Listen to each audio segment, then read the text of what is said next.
Morning. Welcome everybody for this week's Jobtrain How Talent session. Hope you're all having a really good week so far. Thank you so much. It's been a really popular session, this one, where we delve into where have all the candidates gone. We're live on Crowdcast. We should also be live on LinkedIn as well. So do pop a little message in if you're watching on LinkedIn. For those that have joined us on Crowdcast, then do feel free to ask any questions you like as we go along. You can pop them in the little ask a questions bit just down there.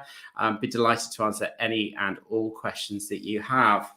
I think for anybody that is recruiting this year, we've seen a dramatic decrease in the number of candidates we've got applying for our jobs. Exactly the same is true here at Jobtrain. We've been recruiting for a number of roles as we support our continued growth. And, we've seen a downward trend in terms of the number of people applying for jobs. We still managed to hire some great people into the team, but it's definitely been more of a challenge. And they're kind of borne out really by the stats that are released by the ONS. So the most recent June stats suggest that the UK employment rate is now at about 75.6%. And that's an increase even on May. And as a total, if you look at the unemployment rate, that is just 3.8%. So that frames this conversation quite nicely. A lot of people now in work and employed, thank goodness, post-pandemic. But the potential pool of candidates that are available right now versus those that may be perhaps passive or just open to opportunities is much, much lower. So to help me with this morning's conversation, I'm delighted to be joined by Andrea Garvey from talent.com. Before I invite Andrea on screen, can I just check that everybody can hear and see me okay this morning? Should be all right in the office, plenty of broadband, hopefully plenty of lighting and all the right kit, but do just let me know that you can hear me okay. And while you're doing that, I'm going to see if I can find Andrea and invite her on screen. Here you are, Andrea, I found you.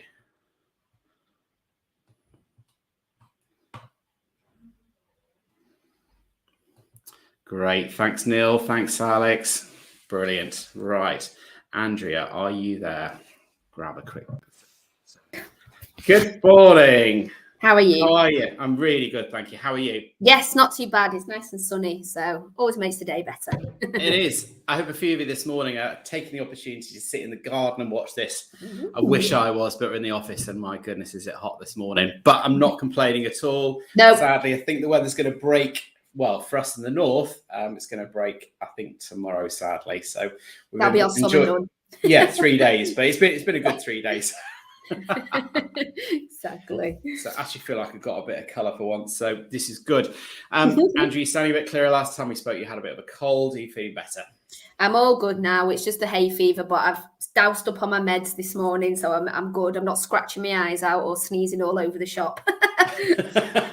It's there with the eye drops this morning and the antihistamine tablets and what have you. So for the webinar. Yes, absolutely. So Andrea, for everyone that's joined us this morning, could you give us a quick introduction to you and also for anybody that doesn't know here about talent.com, a little bit about them too? Of course. So as Giles said, I'm Andrea Garvey. I'm Integrations and Partnerships Manager at talent.com. So my role predominantly is dealing with ATSs like the lovely Jobtrain, working on integrations, which essentially aid, our end clients and the ATS end clients to get more candidates, provide a really good user experience, and make sure that you're maximising everything within your ATS. So that's my role in a nutshell. I've been in sort of the recruitment area for 17 years now. So people that are on here probably, come from an agency background. I did that for almost 16 years. So I understand the peaks and troughs of, candidate driven versus client driven and how difficult it can be depending on what's going on in the world. But we at talent.com, we're a job platform, essentially a job aggregator. And our mission is to connect the world to work. So we explore multiple avenues of ensuring that we're generating, candidate traffic and making sure the candidates are finding their ideal job. So we've got quite a good overview on sort of this topic in particular, because that's what we do day to day. Great, lovely intro. Talent.com sometimes described as the nice indeed. Yep. Is that a little bit controversial? I don't know. Indeed on this call, but yeah. we're very similar, but I think we have much nicer customer service. And we're a lot more agile as well because we are smaller. So, yeah. But growing quite a lot, aren't you? Yeah. We've had the amount of throughput traffic you're getting through your platform. 100%. We're the third biggest aggregator in the world now. So we're rapidly growing. We've been employing as well this year. So we know how tough it is globally as well. So we're sort of doubling in size because we've had recent funding. So yeah, we feel everybody's pain. I think we're all kind of in the same boat. Yeah, absolutely. So just for every benefit here, especially for your Jobtrain clients, all of your jobs are automatically posted out to a number of main sites. Indeed is one of those, and we work very closely and collaboratively with Indeed, a little bit tongue-in-cheek that comment before. But we've been working with you, Andrea, now for I think 3 or 4 years. So all of our clients' jobs are automatically posted onto your platform. We would like to try and find a way of making sure that your jobs reach as far and wide a free pool of candidates and diverse candidates as possible. And that should probably only help in terms of the current climate that we're in. And like you, Andrea, I worked in recruiting I was 20-year recovering recruiter. It was a long time ago now. But, I don't think I've ever experienced or seen a climate where there are so apparently few candidates. This is something we'll dig into this morning in terms of unearthing them and engaging them and what have you. But it is particularly challenging right now. And anecdotal feedback right across our customer base is they're all facing the same challenges. It's trying to find them in the first place, trying to engage with them effectively, trying to bring them through the hiring process as quickly as possible, because the best people don't tend to stay in the market for very long. So these are all particular challenges I'm finding out at the moment. Another one is application drop-off, which is something that I know we'll explore this morning. But without any further ado, let's get straight into it. So Andrea, as a general sense, what is your overview of the market at the moment, and what is the particular candidate behavior that you're seeing across the platform and that you're hearing from the customers that you work with? I think, as Giles has sort of summarised, everybody's struggling. I think the fact that there are so many jobs out there kind of skews the figures, because there's oodles of jobs and it seems like there's not a lot of candidates. The thing is, it's always been a struggle in some industries to find decent candidates. And I think what we're facing now in particular with the current climate is obviously the working from home element. Working remotely has had a massive impact. If you can't offer that, then that is really reducing your candidate pool. And we were talking about it the other day, that it's now the candidates, it's a very candidate driven market, but the ball's in their court in that candidates have got the luxury now of actually picking their dream job, perhaps over a job where, okay, I've got that experience, I've got those skills, I can tick those boxes, so I'll go for that job. So it's that they're sort of being pickier, if that makes sense, which again narrows the candidate pool, because they're not just randomly applying willy-nilly across a broad range of skills or experiences. They're actually going for a job that, maybe before they wouldn't have gone for. And also, if you're mixing these factors of working from home, remote working, and also skills transfer, doing sort of moves within your organization, that's taken a lot of candidates off the market as well. So we're seeing all these sort of things that I suppose have come out of COVID, that have been bred from COVID, meaning that there are less candidates out there. However, it's kind of a bit of a skewed vision, because they are still out there, but you've then got to present them with that dream job so that you can find these people. So it's a bit like a needle in a haystack. And if you're not actually marketing yourself right, marketing the company, the branding, your perks and benefits, then these candidates aren't going to come up, because they're looking for their dream job now, rather than just, I fancy a move for more money, I can do that, tick, tick, tick, and I'll change jobs. So we're finding, our main aim over the last couple of years has really been, candidate acquisition and making sure we're getting that traffic through, which is still a prio for us, but it's getting that quality as well. So we've seen it's been peaks and troughs, but it is lower than general because of all of these things. Yeah. So apart from a few of the statistics around people that may have just actually decided to drop out of the labour market altogether, and there's been quite a lot of talk about that, ultimately, all those potential candidates still exist within the market. It's just that they're perhaps not as engaged as they were, or they're not applying for quite as many roles as they were. They're being more choosy.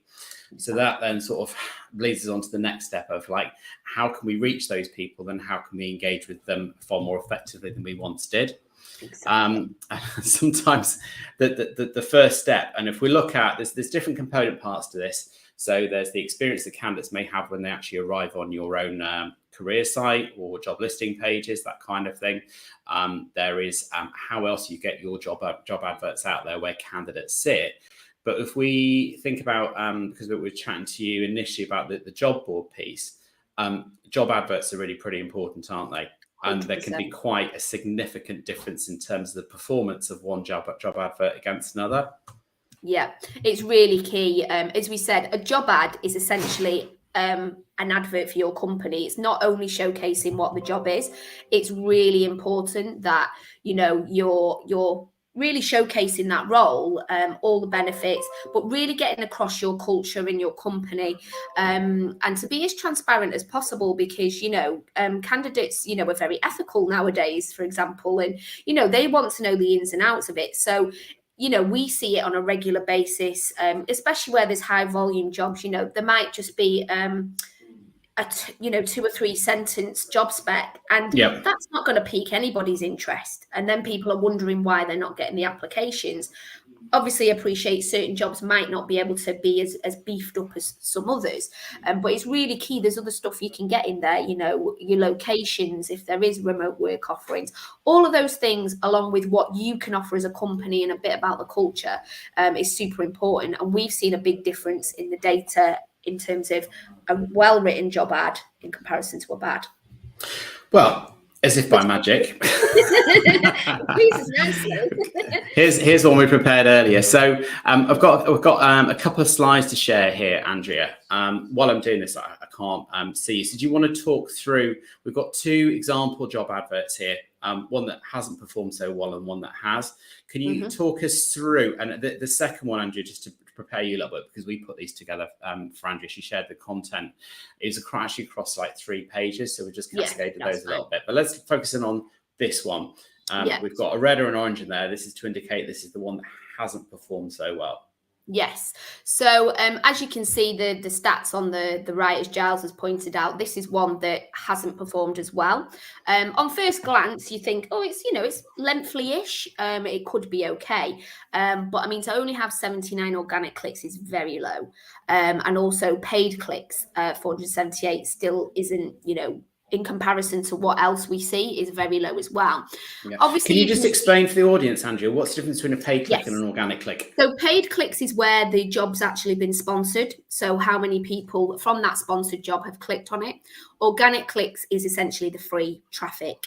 So somebody might have looked at it, maybe not even opened it fully, and just hovered on the page and not gone into it. But any organic clicks is obviously the free traffic. Paid is the one, if you're paying, that you'd want to be concentrating on. So if that level is low, that kind of rings alarm bells that, right, okay, what can we do here to optimize? Because obviously behind the scenes, our CS analysts are doing everything, you know, to partner networks, to email alerts, to native traffic, all of that stuff to optimize the advert. So if the clicks are still low, potentially it's looking at the customer and, right, what can we do within that to try and get them clicks up? And it can be really simple things. I was talking to a client the other day, having a pin down location. Now, on this one, you can see we put XX. They did put a city and the UK, but it's surprising how many will just say, for example, UK. Now, that could be great if you've got, you know, high volume jobs that are across the UK and you want a lot of people applying. But candidates tend to do a search based on their location. So if you can put a location in there, great, you're likely to get more clicks. So this has already hindered it. Even the job title, healthcare network member, doesn't really tell you anything. I mean, I, for one, wouldn't know what that's going to be. So really thinking, you know, rather than potentially putting sales manager, try and break it down more. Is it a business development sales manager? Are you account management executive?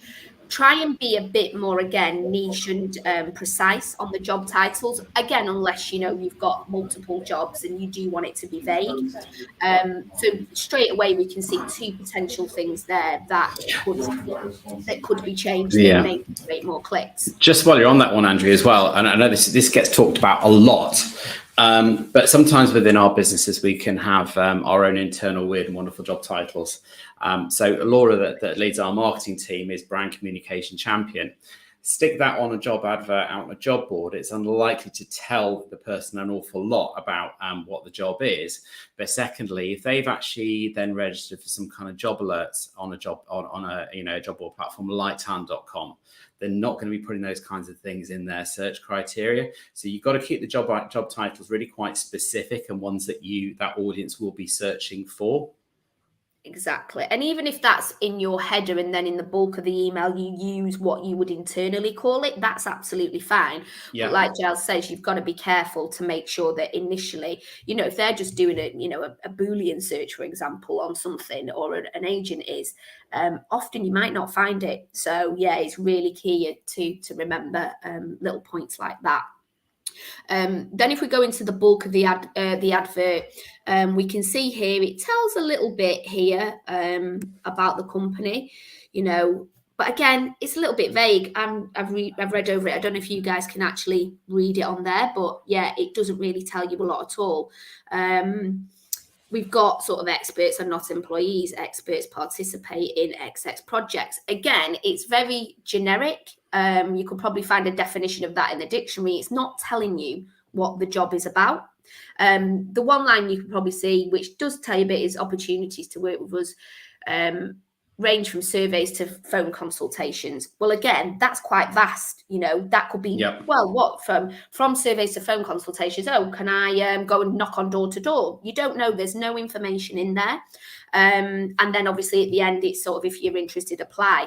So you'll see in the next slide the vast comparison that you're not getting a lot of detail about the job. So, I mean, if I was in that industry, I'd probably be likely to skip over that in all reality. It doesn't really tell me what the job title is. There's not much indication on what the role is. There's nothing regarding salary. There's nothing regarding, the company itself and the perks and the benefits. So these are all things that, candidates are looking for now that they've got, a plethora of jobs to apply for. So if you can see the next one, which is the better written advert, I mean, straight away, the stats speak for themselves. Organic clicks, 2,488, which is good, and paid clicks, 3,882. Ideally, if you're sponsoring a job, you always want your paid clicks to be more because you're paying. So this is an example of a really strong advert. The job title, I mean, area manager, again, that's quite loose, but it's being specific on an area, and the nature of the industry this comes from, an area manager would make sense to somebody that's looking for this job. And as Giles says, this is what they're actually called internally as well, so it tallies up. They even went so far as to give the road on this advert, which again, you don't have to be that specific. Like I say, you could put, Manchester, UK, or even break that down, Fallowfield, Manchester, UK, Altrincham, Cheshire, etc. But they've actually put the road because obviously the nature of this job, it will denote where your base is going to be. Summary, what a great way to start the ad. It's got the salary on there, which is something that, I always recommend putting salary because it just shows, again, your honesty and transparency, and you're not going to get wildly inappropriate people applying for your jobs then. It's all well and good getting candidates, but you don't want to be sifting through, ones that aren't suitable. So you want that quality as well. And doing things like this will always, ensure that you're getting the right ballpark, I suppose.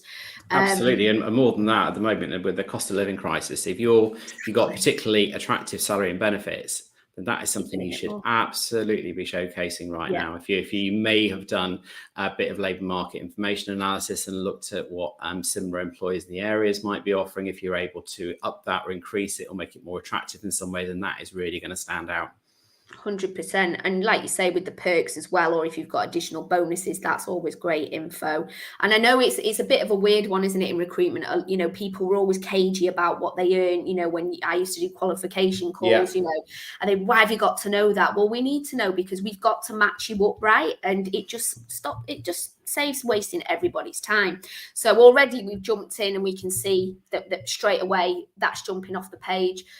Location again, so they've actually gone back and gone deeper into the location, Luton and surrounding areas, how many stores they're going to manage, really talking there about what you would do, that particular job in particular, like how others will lean on you, those kinds of things. If we go on to the next slide, are we able to? I don't know if I can just bring it out a little bit. I might struggle. I'm just going to put this on charge. Sorry, I should have done this already. My terrible That's planning. absolutely fine. 2 seconds.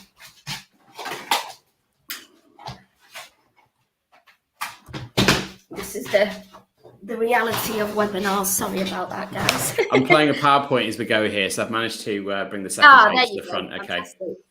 And then really well written, you know, what you'll do, a full breakdown of what you will do, what will you need. So this is a bit like, you know, your skills and experience, but obviously you wouldn't need all of it. And then what you'll receive, this is really key in comparison to the other advert.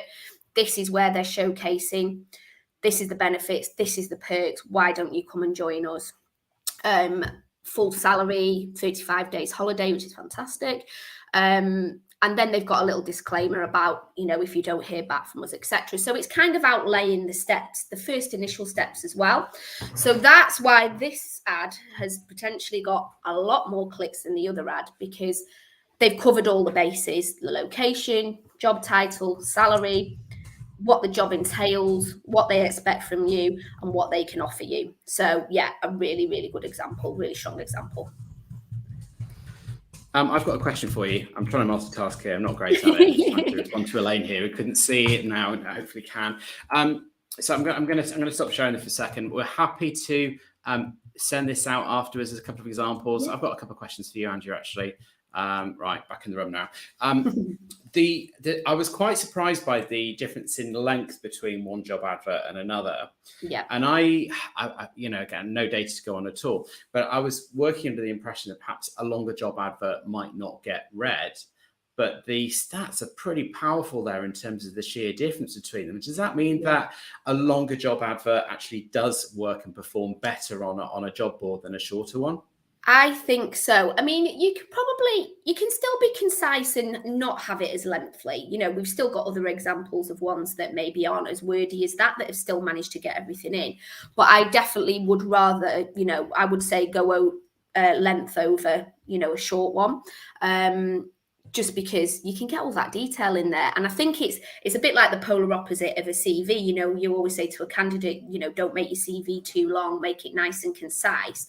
Same can apply to a job ad. I mean, you don't want it reams and reams, like going over 5 pages long, because I think people would lose interest. But I just think, you know, putting myself in a job seeker's shoes, the more info I've got, the better, because then, you know, I'm more likely to apply for it. You're always going to get people that will randomly just click and apply for jobs. But definitely, I think, don't go too long. But yeah, don't be worried about it being like that one, for example, 3 pages long. I think that's absolutely fine. And as you say, the data kind of speaks for itself there, that it does work. Yeah, absolutely. And I guess the more content you got in there as well, all of this will be keyword search. So we think about candidates typically starting their journey. Those that are probably quite active in the marketplace will be registering on sites like Talent, like Indeed, Total Jobs, Reed, and so on and so forth. But those passive candidates, or people that might not be quite ready to register on a job board, or might not have a CV prepared, they'll be typically starting their search on Google. They may be looking at specific employers they'd like to work with, but Google is quite often where people do start that search. They'll be typically starting on a mobile.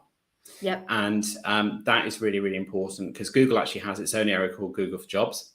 All of our jobs or our clients' jobs that are advertised are automatically indexed and picked up by Google for Jobs to give a really nice direct link through into the job advert page. But do consider this, and also consider what it is that candidates are looking for. And finally, when we look at we're talking about job adverts here, not job descriptions. And sometimes you read a job advert, it reads very much like a job description. They are very important. They have absolute value. But remember, you're trying to sell the opportunity, the role, the company, the benefits, the culture. It's really important that you're on a selling job here, because times have changed. From a Jobtrain perspective, we can include adverts and images within your job adverts. Really brings those to life. In fact, video gets about 8 times more engagement, conveys so much more information than a simple text-based ads. We live in an age of Instagram, YouTube, so on and so forth. Really, really important to bring those job adverts to life. But then you can add a job description onto your job advert, perhaps as a downloadable file to give people more information. So almost like, right, you've sold the opportunity, now give them the nitty-gritty of everything that's going to be involved in that role itself from a day-to-day basis. You can be reporting into all those bits and bobs, KPIs, all that kind of thing that you might want to share. So that's really key. I think it is important that on your own site, if at all possible, you can have other careers content. We are soon to be releasing an all-new careers site builder within Jobtrain that will allow clients to build out a lot of different pages of content. You can build out landing pages, for example, things like join our talent community or talent pool, or it might be specific, carers vacancy, nurses, drivers, that kind of thing. So provide as much content that will bring people in and educate and inform them before.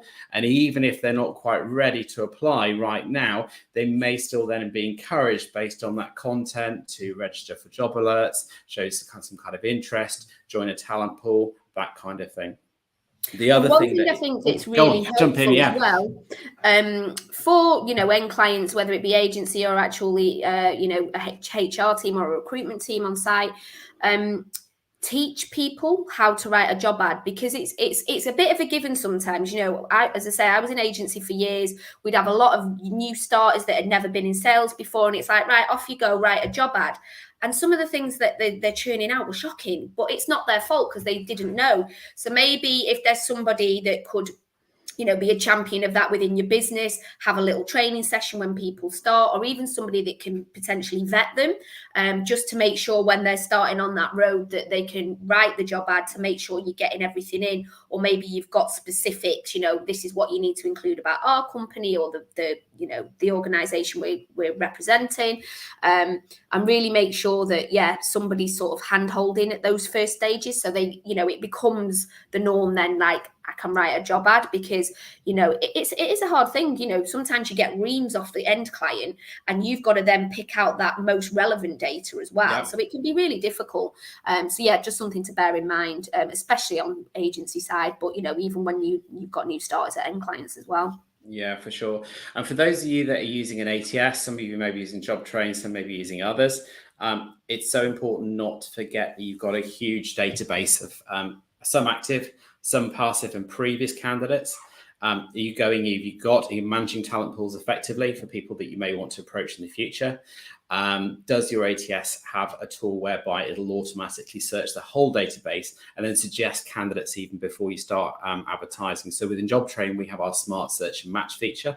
So in terms of the adding a job workflow, even before you get as far as deciding which sources you're going to advertise in, Jobtrain will actually automatically take the job advert and the job details, create a search automatically, and then show you and present candidates that could be a match, so you can start to engage with passive candidates as well as going out to the market for active ones. So once we've got people into we've engaged them with the job advert, application experience is so important right now.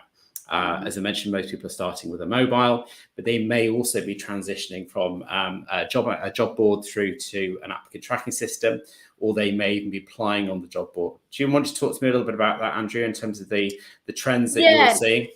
I mean, I was going to say, as a lot of you here are probably using an ATS, whether it's Jobtrain or something else. In order to find candidates, it's really key that you're utilising that ATS properly. You know, as Giles said, there's multiple different products on there. You know, you can have testing, you've got interviewing on there, you can have video. There's a lot of different things. Instead, you know, it's not just, oh, I can track my candidates where they're coming from. So really sort of take a step back and have a look at what your ATS can offer and make sure that you're utilising it. And one of those is obviously that we've touched on, organic and paid, having an integration with, say, you know, we've got integrations with Jobtrain, making sure that you're maximizing on that, so they are getting posted out onto partner sites and onto other job platforms. But the user experience is really key. We're sort of in the process of overhauling our first page as well, our landing page. It's quite, you know, ours is quite robust at the moment, but we really want to make sure that we're really making it sticky and making sure that candidates don't go anywhere. And it's the same with you guys. You know, when a candidate's applying, where we see a lot of drop off is sometimes if you're flipping between pages and it gets a bit messy. And I don't know about you guys, but when I applied for this job at Talent, I only applied to jobs that had the easy apply button on anything, because I was sick of writing the same things all the time. So you've got to really take into consideration those kind of things. And that's where integrations come in very handy, because you can do an easy apply. Everything's in there. If they're registered in the system, they can, you know, just put your name and click away. But yeah, you've got to make sure that your career page is very robust if you're just doing a, you know, say a job redirect through your ATS. So thereby they apply on, say, Talent, it gets redirected back to your career site. So that's why it's really important, as Giles said, you build that out and make sure you've got, you know, a lot of job postings on there. There's stuff about you guys, what you do, and make sure your career page is really good. But the main aim is to make it sticky, so that candidate wants to stay and wants to apply for that job. And making sure you've got all these kind of toolkits in place, you know, your integrations, you've got your ATS, you've got your career site, making sure all of that is working well will entice the candidates to apply. Put yourself through that experience. I don't know how often people do it. So you might get your ATS set up, you get your application form set up, your candidate experience set up. But are you putting yourself through it from the eyes of the candidate? Or even putting your existing employees through and then get their feedback, you know, outside of the recruitment or HR team. And those application forms, you know, we're on a mission at the moment. Reduce those in length significantly. You really want to keep that initial application down to 2 minutes if it's all possible, or less. I think, I don't know, a number of ATS's Jobtrain certainly does support a 2-stage apply process. So you get as much info, or just the bare essentials from a candidate in order to judge whether they are fit for that role. So it might be using pre-screening questions, have them upload a CV, but keep it as short as possible. Then you can review candidates and those that look like potentially a strong match. And you can then, once they've converted and they've come into your funnel, then you can go out and then ask them to complete any further information that's required. So if it's things like care or educational roles that include compliance, you might want full education, work history, references. That can come at a later date. It shouldn't be upfront now, because you will experience abandonment. We're making some significant changes within our own platform, within Jobtrain. We will have a whole new candidate experience coming out. One of the perceived barriers these days is around candidates having to create an account before they can apply. That's being removed within Jobtrain. We now have, our existing experience is fully mobile, but we've simplified it, we've stripped it out even more to make it simple, inclusive, conversational, and really easy to do. So test your process, review it, refine it, improve it is really important with that. And we had data actually on that note of, we looked at the difference of, say, where something was integrated, so it was the easy apply, and it was almost double the amount of applications. So the proof's in the pudding. You know, if you're making it as simple and as streamlined as possible, you will get those apps and you're not going to get people abandoning. And it's looking at ways as well. We're looking at ways where, you know, we can recall a candidate potentially if we can see that it's been abandoned midway through, you know, sort of send, you know, like when you go buy things and you put it in your shopping basket and they say, oh, did you forget something? Yep. Try go back and do that. But ideally, you don't want it to be at that stage. You want them just to do the application. So we're sort of trying to streamline those kinds of things as well, as are all the other big job boards, I presume. So we covered the job search experience, the importance of writing a really strong job advert and what the different component parts of that are. the whole engagement piece around career site, content, job adverts with video, all those types of bit, the application process, the importance of going into if you're using an ATS, going into your database each time and then surfacing those people that might be passive candidates. For me, in terms of reaching people, it's very much about fishing where the fish are, often used phrase. And that is in terms of basically trying to harness your employees' power in terms of access to their social networks. So it's not difficult to achieve, but you should be looking to your employees to share either your careers content or even your job adverts amongst their own social channels. So if you think that each one of us that may have a social media account, whether it's Facebook or Insta or what have you, then that's typically going to be somewhere between 300 and 400 contacts. So if you times that by the number of employees you have, the reach that you can achieve by getting your employees to share your content, your job adverts out via their own social channels is really impactful.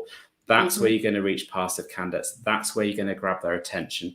And the nice possible way, people are using job boards all the time, but it can help cut through the noise of lots of other job opportunities and bring them into the conversation. So if you are not doing that now, it's a really, really good way of reaching people where they may not typically be looking for roles, but you can grab their attention and bring them in. And not least, the people that are going to be sharing these job adverts are people that they will know. So there's initially straight away a trust relationship there. Okay, so my friend Jack or Jane shared this with me. Yeah, I know them, I like them. Actually, their workplace looks really good. I'd really like to find out more. And then you can start to bring them into the funnel. So that's another key way in which you can start to reach candidates.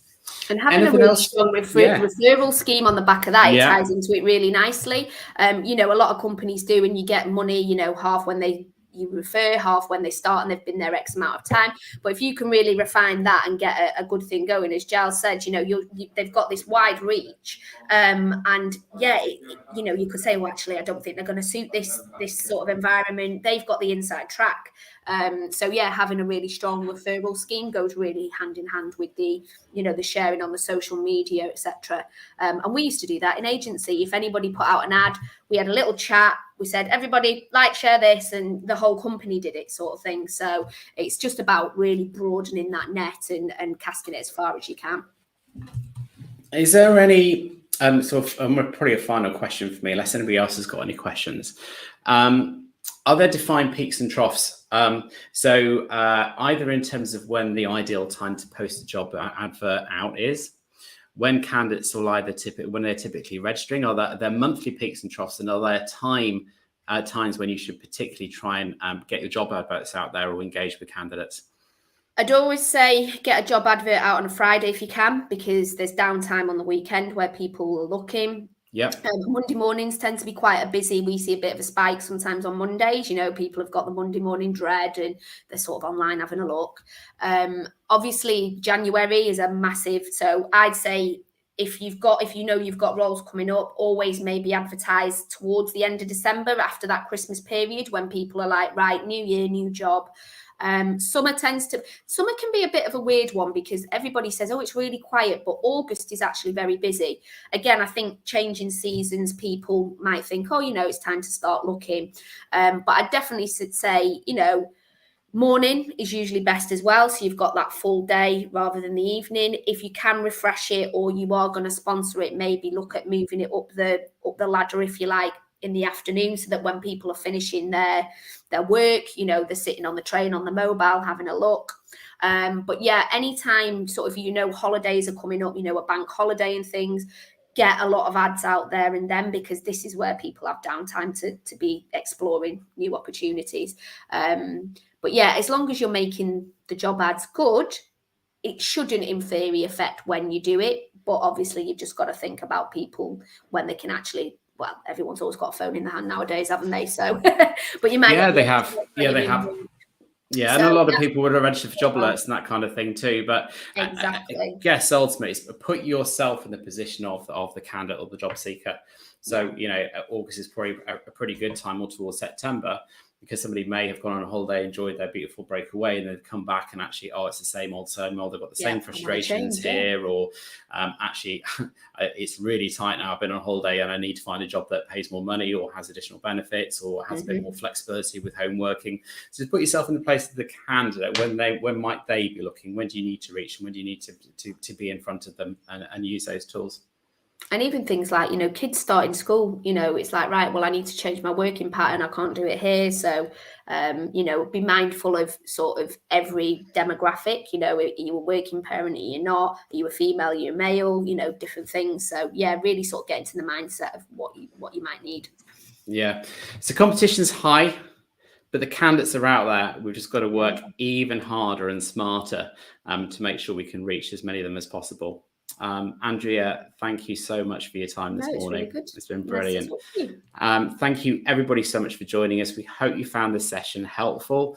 Do come and join us for more. The next one we've got up and coming is a session with We Are DNA, recruitment branding experts. So we'll be talking to us all about all things EVP. So that's the whole engagement piece. They've run quite a number of really interesting sessions recently. So we've got one of those coming up. We've got a few more coming up as well. We're going to have Theo Smith coming up in the next couple of months to talk to us about all things neurodiversity. We've got loads coming up. So if you've enjoyed it, I'm really happy. Do feel free to share these sessions with anybody in your network. If you want any of the information we shared today in terms of the job adverts as a follow-up, please do let us know. And I hope you all have a really good week. And thanks so much for joining us. Thank you, Andrea. Thanks everybody. Guys. Take care. Thank you so much.